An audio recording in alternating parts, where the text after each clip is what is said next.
Он был богатым и самоуверенным человеком, привыкшим к тому, что любая его прихоть легко осуществлялась. В компании друзей он часто кичился успехами, и однажды спор, зародившийся из шутки, стал делом чести — жениться на самой непривлекательной девушке, какую только найдет, и доказать, что для него нет преград. Сумма, поставленная на кон, была внушительной, и ради этого он отправился в глубинку, где на деревенской ярмарке заметил ее. Простую, полноватую девушку с искренней улыбкой.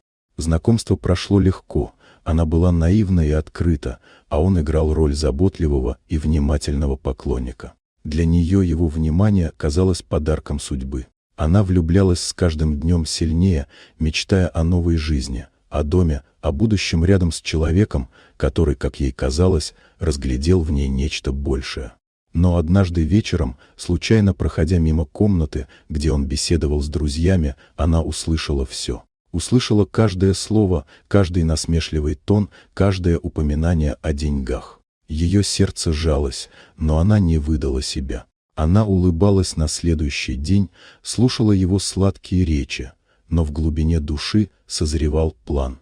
И вот настал день свадьбы. Гости собрались, все сияло роскошью, которой она раньше никогда не касалась. Он стоял уверенный и самодовольный, наслаждаясь вниманием и собственной победой. Казалось, все идет по сценарию.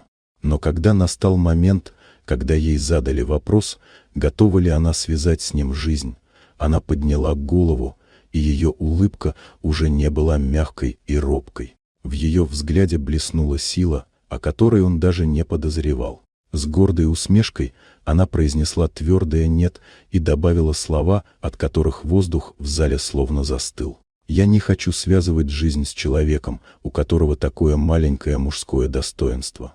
Тишина длилась мгновение, а затем разразился смех. Гости, сначала пораженные, не удержались, и их хохот заполнил помещение, отражаясь от мраморных стен.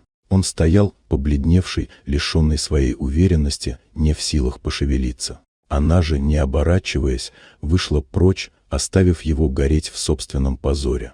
В тот день он потерял больше, чем деньги. Он лишился маски непобедимого и оказался на виду у всех в своей истинной ничтожности.